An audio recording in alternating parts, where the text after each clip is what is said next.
louder than the desktop. Okay, well, let's go like this then. New game.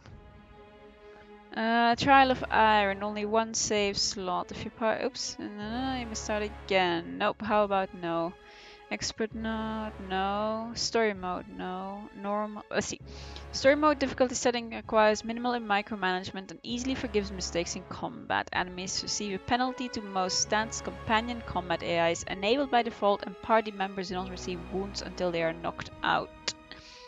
Normal difficulty requires strategy and efficiency but forgives a few mistakes in combat. Companion combat AI is enabled by default. Hard difficulty is suited for veteran players of isometric RPGs such as Pillars of Eternity who are looking for a challenge.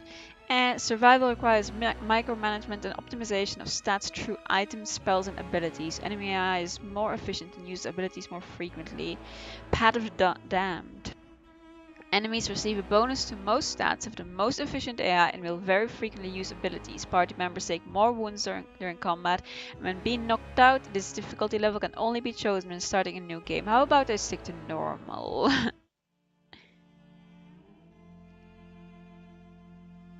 So pretty.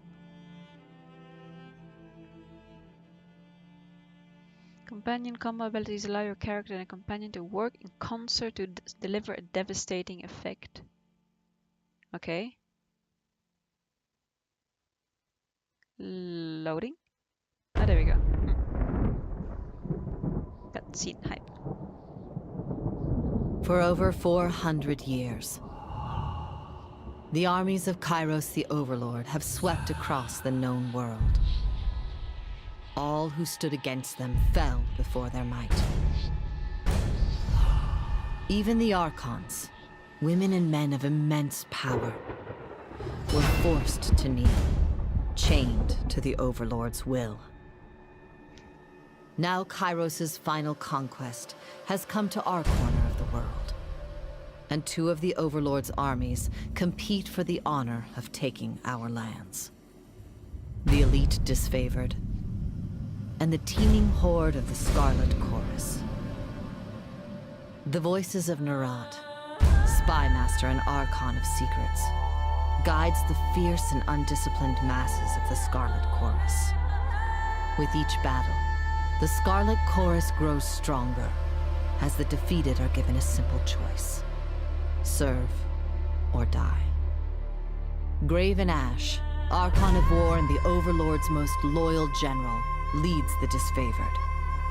Though small in number, Kairos' ironclad legion has never met true defeat in open battle. Watching over the two generals is Tunon, the Adjudicator, Archon of Justice, eldest of Kairos' minions. Tunon brings Kairos' laws to newly conquered lands, aided by the Fatebinders, judges and executioners of the Overlord's laws. You were among the youngest of the court of Fatebinders when Kairos' armies came to our lands. How could we have known that the fate of thousands would rest in your hands? I'm the protagonist, of course it all rests in my hands.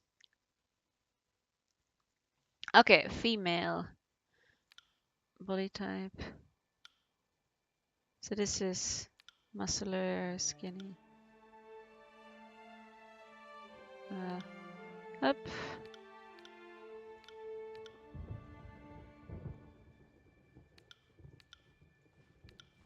Yeah, let's go for this.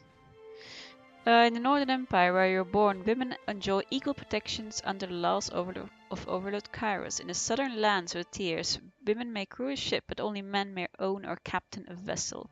While these customs give the oceans to the men, the lands are trusted to the women. Men may rent and lease, but only women may own land and bequeath it to their daughters and sisters. While following a parent's profession is standard, many women chose to pledge service to one of the Overlord's powerful Archons. Those without a viable trade or lands to call their own are often drafted into the armies of the Archons, where it is assumed they will rise to glory or vanish in obscurity in accordance with their ward. What is the men description? Men may... Okay. Most sons enter their father's profession by their mid-teens. Those without a profession or family lands to work can find purpose by pledging service to one of the Overlord's mighty archons. Criminals, derelicts, and others are often conscripted into the armies of the archons. If a child cannot forge his own skein, he will certainly find one in battle. Fancy. Well, moving on. Face. I like this face, the different.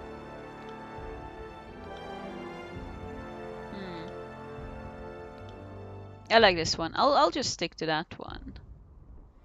Hair. Wait, were there more faces? No. Okay.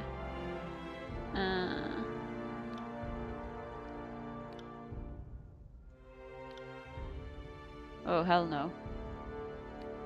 Let's see if. Well, that is boring. I like this one. It reminds me of a face of like a haircut in another RPG that I've played. No, it doesn't work with arrows. This is. I might go for this one, even though usually I prefer long-haired, but there's no pretty long-haired ones. Let's go for blondie. Yeah, we're blonde.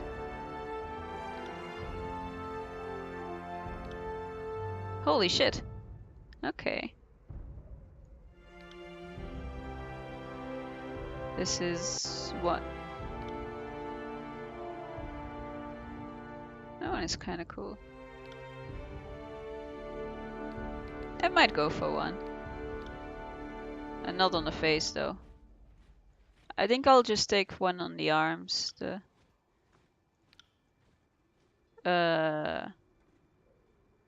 Where is this? I cannot find this one. Okay, I guess. That's a face, that's what I thought. Oh, I like this one. Tree. No, pass. No, just a leg. Let's go for the one on for red and black. Let's do that. Moving cautiously. Nope. I'm injured. Tired. What? Interesting. Flawless. What? That sounds You terrible. learn something every day. No, that's male, female noble. Got it. Portrait. Let's see. That's okay. Here, these are the female portraits then. Is there anything cool?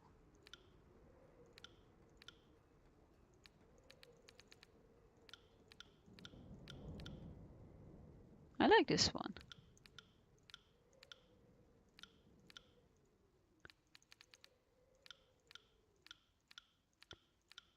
Doesn't seem to be all that many who fit my style. I'll take this one, even though this one is, I mean, at least the hair color is somewhat, I'll just take this one. Moving on. How did you join? Okay. Not wishing to pay to feed and house to the madam that purchased, your mother sold you to the proving grounds, the Northern Empire's bloodiest, most notorious fighting arena. Given only enough training to assure the show isn't over too soon, your natural prowess and survival instinct led you to one victory after another. There was no elegant swordplay, no formalized duel, just brutal melee and a stench of blood, shed, and a bronze with each day's gruesome necessities. It is said that any fighter that slays a dozen others in the ground melee is given her freedom, but in 300 years only 3 warriors have ever walked away from proving grounds. When the closing horn sounded and 13 corpses lay about your feet, you became the 4th to be granted freedom to thunderous applause. But this autonomy was short-lived. Within days, word of your accomplishment made its way to the Archon of Justice. Okay. When the leader of your home village spoke out of turn one time too many, agents of the Overlord put the whole town to the torch to contain the spread of insubordination. The bounding Viper tribe came across the smoking ruins of your village, and when the beast's matriarch found you frozen but unafraid, the mighty leader took you in and raised you with the protection of her tribe. For years you lived with these wild beastmen in their migratory homes throughout the mountains, but the bounding vipers were a dying breed. Each long winter took a greater toll than the last, and once a dwindling tribe was too weak to defend its lands, its favored soldiers came to dispense of the ravenous scavengers your tribe had become. Finding a human amongst the wild tribe, the disfavored soldiers made a point of taking you alive.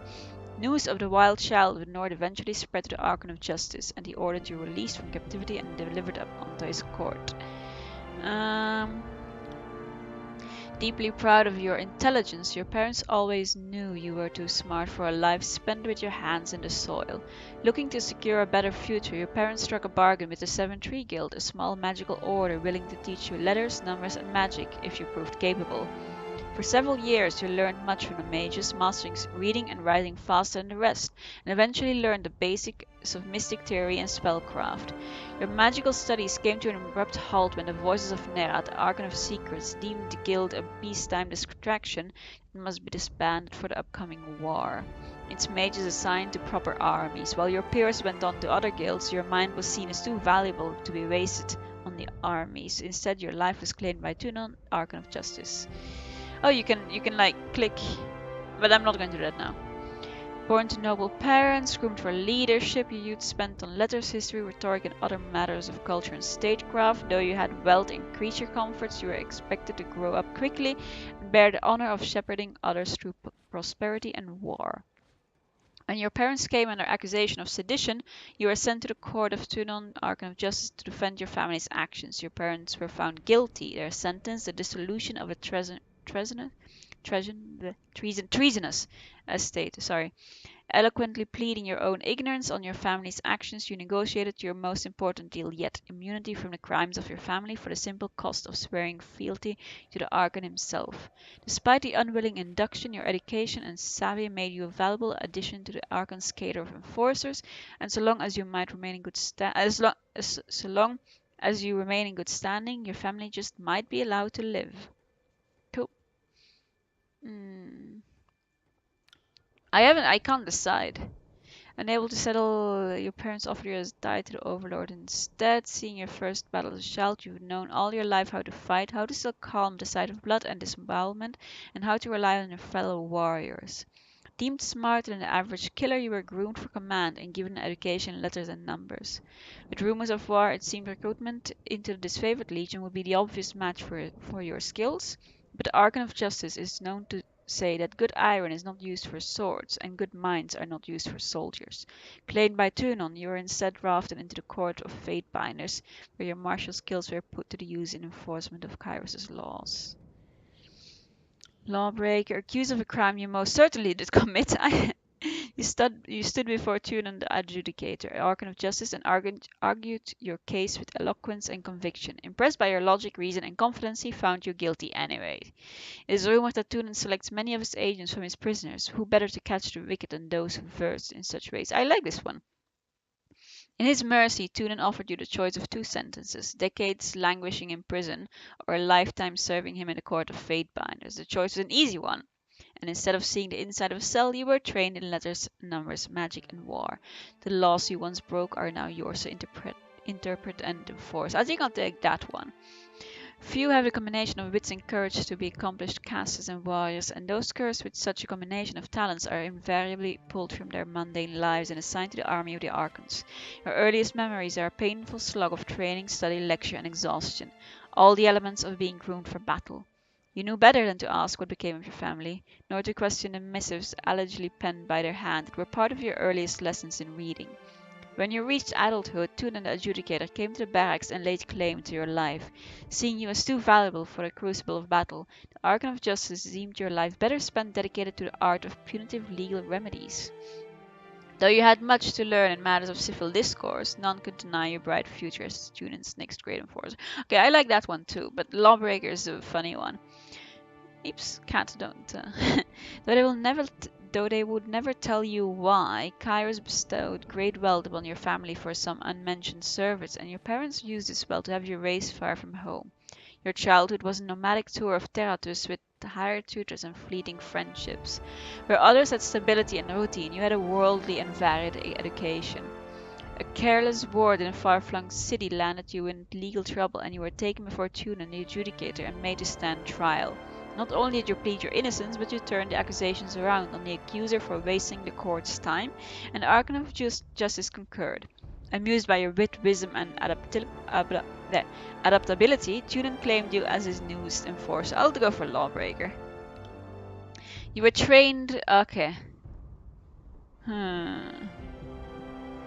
Shock. Sword and shield, that's... nah. Great sword. Slow. Short bow. I'm probably going for short bow. Shock spells. Preventing... that's good. Vigor, focus on granting bonuses.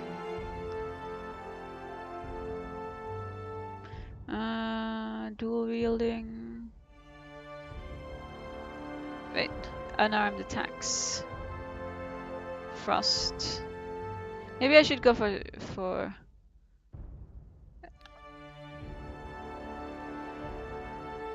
hard shot. Delay. Oh, come on, cat. Hobble. Target your enemy. So this is... yeah, let's take this one.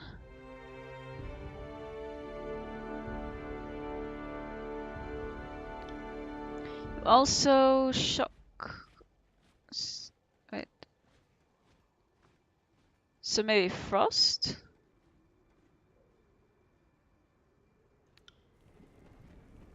Frozen. What? Bow.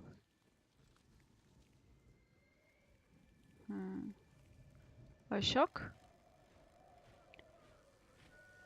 A nearby enemy. This one. Okay, well let's go for frost then. Maybe dual wielding, but actually I'll go for frost.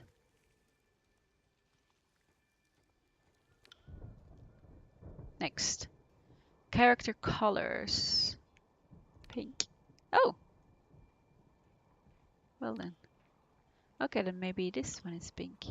That one is... No, let's pick this one pink. That one black. Yeah, let's do it like this. Banner. Banner, banner, banner. Nah. That's... I like that one.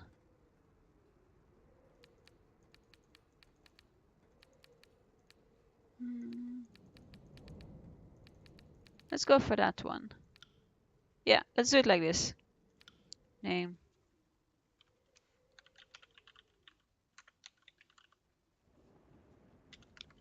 I'll just stick with the first name. Then, might... Finesse.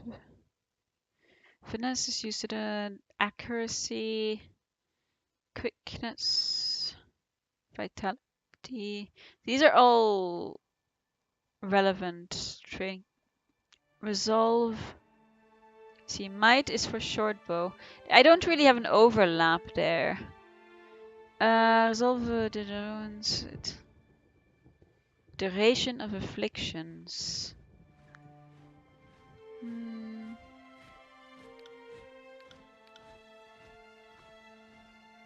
Wits.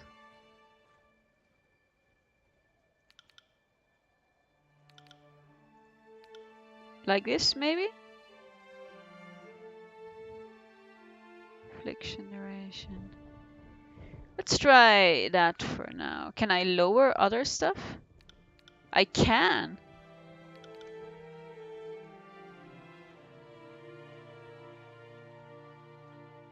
Also increases their will defense. Ah, but you don't really want to have it lower. Fine. Let's try this.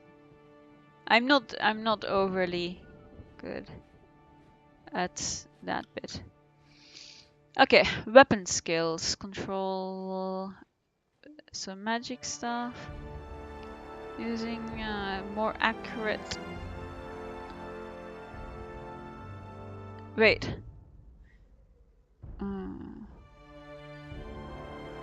Move unseen. Oh. Oh, it's like this. Athletics.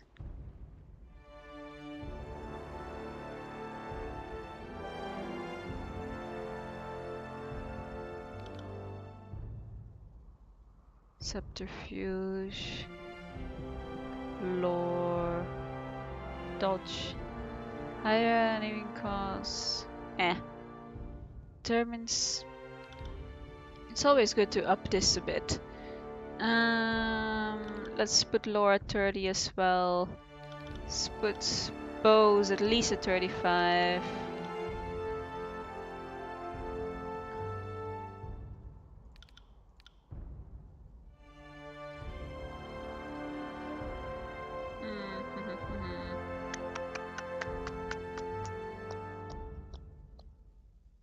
Lore. Athletics. I like nice round numbers. Higher skill increase in the rock.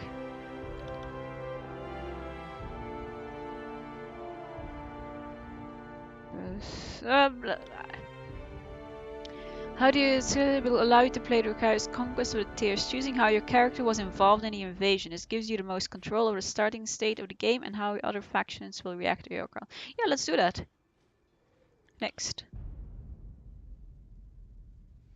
Ooh, exciting. All the world has fallen to Kairos, and now the Overlord's eye is on the tiers, our home. The last corner of the world free of Kairos' reign. 2 armies, the Disfavored and the Scarlet Chorus, march south from the Northern Empire, the last realm to fall to Kairos a century prior. Okay. In the early days of 428, Kairos' armies arrive at the Gates of Judgment, the mountainous border that we Tiersmen so long believed unassailable. Unable to agree on a unified plan of defense, the various leaders of the Tiers sit and wait for each other to deal with the conquerors, until it's too late. Yeah, well, shit happens. Okay. During the conquest, you will decide your character's actions during Kairos' invasion of the tier, shaping the world through which you will adventure over the course of the game. Each choice you make affects your character and how major factions of the tier respond to you. Your decisions matter. Choose wisely. Okay, year 1.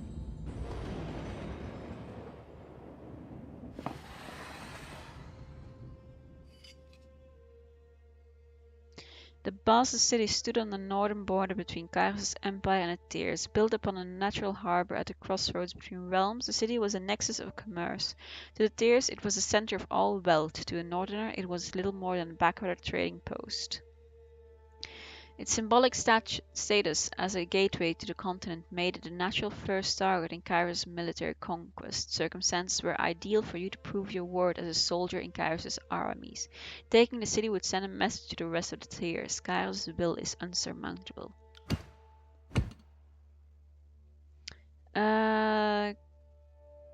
Infiltrating. History would remember the real. Which army did you join? Armies of trumpeting brought this standing shield to shield. Okay, let's look at this one. This is infiltrating. You lend your skills to the elite's favorite scouts to capture a border garrison. Graven Ash insisted on an early victory in the offensive would boost the morale of his troops and diminish the haughty overconfidence of the Southerners. You joined the Scarlet Chorus as they raided villages and small towns, conscripting every able-bodied man and woman into the army. The voices of Nerad emphasizes the rewards of conscription, enslavement over wanton bloodshed. Apparently, his soldiers needed a reminder. I'll go for this one. The oath-bound scouts identified a modest border defense and collaborated on an organized attack that would leave the enemy uncoordinated and cut off from aid. You oversaw the preparations and offered your opinions on the strategy.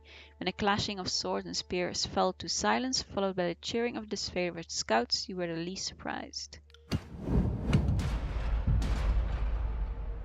Okay.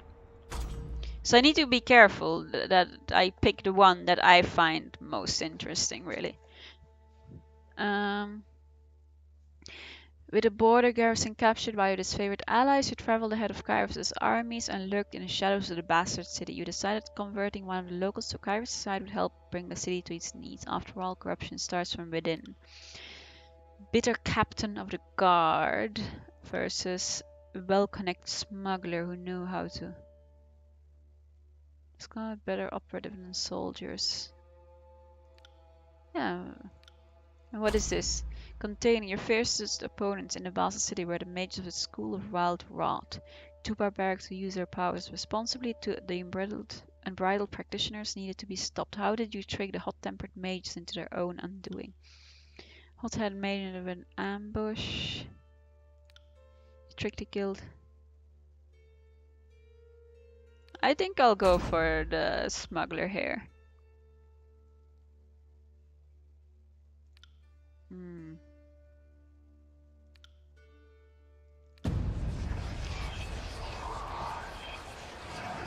After accepting his deserved payment, the smuggler uncovered a long-forgotten tunnel that intersected with the sewers of the bastard city. Armed with maps of the subterranean layout, your Scarlet Chorus allies fanned out to occupy various city districts under cover. They spent the ensuing weeks murdering key officials and sabotaging defenses wherever possible, weakening the Tyr's capital under the very nose of its leader. That's cool. Your tactics of infiltration placed you in the bastard city ahead of the main armies. Your work softened the city's defenses for the arrival of Kyros's forces, but you wanted a decisive gesture that would give your allies a meaningful advantage. How did you assist in the fall of the bastard city? You challenged the commander to an honorable fight to death to disfavored wish to spare soldier lives and civilian abilities. 1. Wait. Stand your ground during this time. Spreading the word of Kairos converted the poor and of disaffect. Oh, that's cool. Sleeper cells.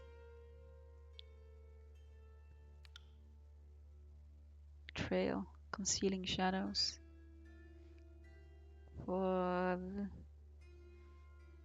I think I might go for this one actually. Or maybe it's... so that's... Let's see, that's 4... So that's 60% health that I get back. For over 12 seconds. This is hard, because this one is the most boring one, really. But the ability could be good. Especially to keep myself alive. But I like this one is fun. This, I don't know what this icon is. Okay. Let's see again during this time you're all... Huh.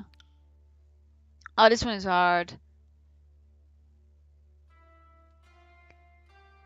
Burning over... Let's go for this one for fun. It didn't take much to convince the bastard cities downtrodden that Kairos was the superior power. You armed them with weapons and knowledge of a signal you would raise when the time was right. As the armies appeared outside the walls, you ignited a spark that fanned their anger into a full-scale riot. The chaos they spread in Kairos' name weakened the city to such an extent that its inevitable fall was all but formality. That's kind of cool.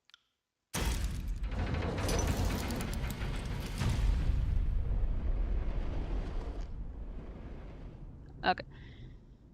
The troops, Apex, are... the Boss City settled in a new state of normalcy, with every tower displaying Kairos' banner. Your name was whispered alongside rumor of a decorated career to come. The army is divided into two fronts and migrated south. Tulan sent word that you are to join the next frontier of Kairos' conquest, either as a judge and overseer of the settlement of Latian's Crossing or as a war advisor with the army advancing on the realm of Apex. Deposits of iron made a settlement of Latian's Crossing a strategic war asset. Kairos sent a forge-bound smith mages of exceptional skills to establish a flow of weaponry. Oh, this is important. Troops of the mountain realm of Apex stood idle in the safety of their valley, biding their time as their neighbors in the Bastard Tier fell. In the second year of war, a joint force with disfavored and Scarlet Chorus crossed over the mountains. That's important too, but this is like...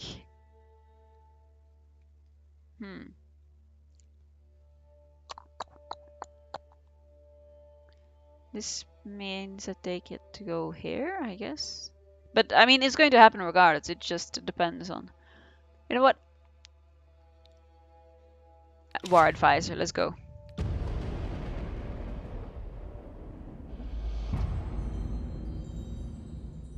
Year 2 of Kairos' conquest. I'm all about the war advising. The mountain nation of Apex, ruled for generations by the queens of House Vendrian, stood at the heart of the Tiers. No army could bypass the landlocked realm without leaving their flank exposed to attack. By the second year of the war, the disfavored and Scarlet Chorus had pushed deep into the Tiers. Elements of both armies were dispatched to counter Apex. Tunan assigned you to accompany them, tasked with bringing Kairos' law to territory as well as keeping an eye on both armies. This favors and the most destructive ally to crush Edgering Fort. Carrying Archon of Stone buried his stronghold under an avalanche triggered from the surrounding mountains. Yet none. They demanded compensation. The school of water mages loyal to the Tiersmen posed a substantial threat. The disfavored wished to annihilate the school, while the Scarlet Chorus insisted on capturing the mages, wishing to learn. Oh! That could be interesting. Decide on mages. Mage L to be live for interrogation. Taking...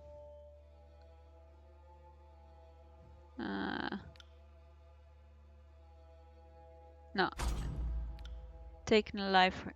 let's go for this one. The countless lives were lost taking the mages into custody. The Scarlet Chorus praised your name as they dragged the beaten elders of the school to the voices of Nerad's tent. As a wave of screams and incoherent pleas reached their crescendo, the Scarlet Chorus soldiers outside cheered for their Archon. The disfavored joined their camp in grim silence, claiming the chorus lacked the will and desire to fully wipe out all trade. Oh, that is... I believe that the Scarlet Chorus was right there. Well, obviously I do because I support them. Poisoning the well, captive. Hoping to break the siege, Scarlet Chorus agents poisoned the Apex water supply in secret. Days later, uninformed disfavored scouts died of illness. Outraged by the failure of communication, disfavored demanded that the Chorus agents be turned over to them. Yeah, I can kind of see that. Just a bit of a seething discontent between the two armies. You deny the complaint. Tragedies happen. Yeah. But when Kairos forces capture the celebrated enemy hero, the enemy armies bickered over his fate. They want him set free to convince the spear of Kairos' mercy. The Scarlet Chorus want him flayed and staked as an example. I mean, those executed. I'll go for this one. He gets to live and basically like see if we can. Shocked by your clemency, the enemy captain vowed to deliver his message in full and paid his respects before departing for his encampment. Though typically more uncompromising, this favorite praised your innovative thinking. The Scarlet Chorus despised what they viewed as resources wasted only to release a known enemy back into the wild. With the defeat of Apex and the armies of Kairos met to discuss how to put an end to this stage of the conquest. Both armies agreed to send an offer of parley. Along with their acceptance, the enemy requested that you appear at the meeting. Word of your fair dealings had apparently spread to their ranks. How did you orchestrate the surrender of the realm of Apex? In days of mediation, you negotiated surrender and Vatican, putting an end, taunting the Queen of Apex into striking you under banner of truce. You baited the Queen of Apex in the duel, slay or frightening. It could be good to be rid of, but yeah, let's go for this one. Your former enemies were loath to part with their lands, but they were even more reluctant to continue a war they were losing at every turn. The Tearsmen are a stubborn lot, and despite their grim situation, it still took days of discussion and diplomacy to show them the madness of tenacity. On the third day of mediation, the rulers of Apex finally submit to your terms and surrender, putting an end to the war in the valley and freeing up Kairos' forces to march deeper into the Tears. Yeah! Let's go!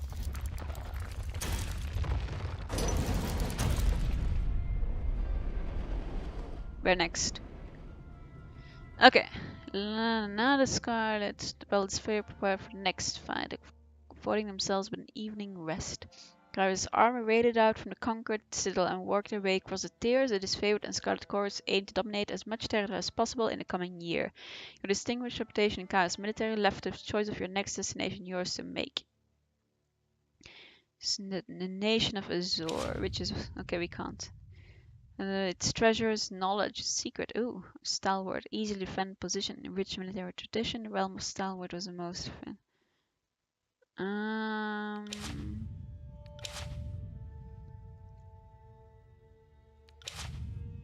Let's go for what looks to be a rich farmland.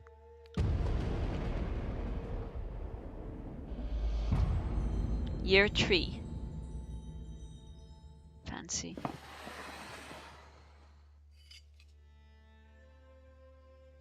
Nation of Azure once... yes, I was right. This is rich farmland. Once a rich, set on a verdant, fertile plain. As it is favored, clashed with the Azure's defenders, the Scarlet Corps contended against the region's tribal beastmen, who protected their ancestral lands with incredible fury. Kairos dispatched the Archon Cairn to break the stalemate and force Azure into submission. The colossal man of stone and flesh arrived as instructed, but earning his cooperation was a tall order, even for you. Destruction can carve deadly path through Azure, using his powers to blight the land. Scarlet Corps complained that his tactic left no farmland to feed a growing army. You revealed that Arkenstone may do as he wished with the soil, being its natural master. Instructed. No, that's stupid. That would be the way to go there. Let's look what the other one is. After a roaming pack of beastmen slaughtered his favorite patrol, the Scarlet Corps won by laying claim to the beasts for their army, while disfavored ready to enact vengeance. The disfavored legion considered beasts beyond taming, and the butchers of the nation Breton of the northern. Vengeance or capture? I'm going to go for this one. Next. At Cairn's rate of destruction, the lands of Azure will soon be unable to sustain crops, but Kairos wanted a conquered land, not a barren wasteland. The Scarlet Corps voiced these concerns, and you backed them, going as far as to enlist disfavored mages for aid. Though loath to pause their studies and focus on agriculture, the mages grudgingly assented and traveled with the rearguard, working to heal the land as they went. Good! This is exactly what we need here. Archon of Stone went missing during... oof! Oh no. As the disfavored mages busied themselves with the search for Karen, the Scarlet Corps forced the mages into combat against their will, during which two were slain. Furious at the waste of trained specialists, the disfavored demanded the Scarlet Corps be punished, liberate the captive mages, and made their slaves. Demands of war... what's the other one? Karen's madness. Archon of Stone refused to return, loudly denying Kairos' claim of Azure. Nothing less than a full unit of soldiers could subdue the treasonous Archon. Yet neither army was willing to risk lives tracking him down. He delivered his order. See. Yeah, I would go with a... yeah. Subduing a wayward Archon was a larger task than the rank-and-file soldiers could manage on their own. Disfavored scouts returned to camp after a long journey, bearing news of irregular rock formations and beastmen chanting Karen's name. They found neither hide nor hair of the Archon of Stone, but his presence and impact on the Azure wilderness were evident. Unease spread to the army as Kairos' forces wondered what Karen's actions would mean. The Archon of Stone made brazen declarations that Kairos had no claim to rule the Tears. Soon after, word arrived that Kairos would dispatch this rebellious minion with an edict. That his favorite took solace in knowing the edict was coming, and the commanders petitioned you to be the bearer of justice. Junon selected you for the honor of proclaiming Kairos' Edict of Stone, a magical spell with the power to destroy the Archon. As he sensed his approaching doom, Karen began an assault on the Plains-Gate, the largest human settlement of the area. It fell to you to send Kai's forces into a suicide mission to halt Karen's destruction while you completed the proclamation of the edict. Was to commit the full force of Kairos' army against him. It was a desperate gamble. If you were wrong, there would be no one left alive to warn the other Archons of your failure. Still, you ordered both his favorite and well, you read. Ordered his favorite to march as he neared. You hoped the lead would delay him long enough. I think that's more of a numbers thing. Yeah.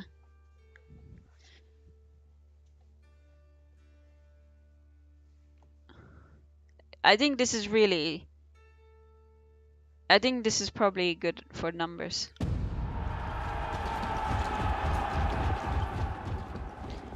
Scarlet Chorus went to battle wearing fierce grins. How often did they get to attack an Archon? Soon enough their war songs twisted into shrieks of terror. Plains-Gate still remained, but not after facing significant damage. You blocked it all out as soon as you read the Edict of Stone. The earth under the battlefield groaned open, spitting up outcroppings of rock that obliterated the surrounding landscape for miles. From your vantage in the rearguard, the screams of the chorus continued without end.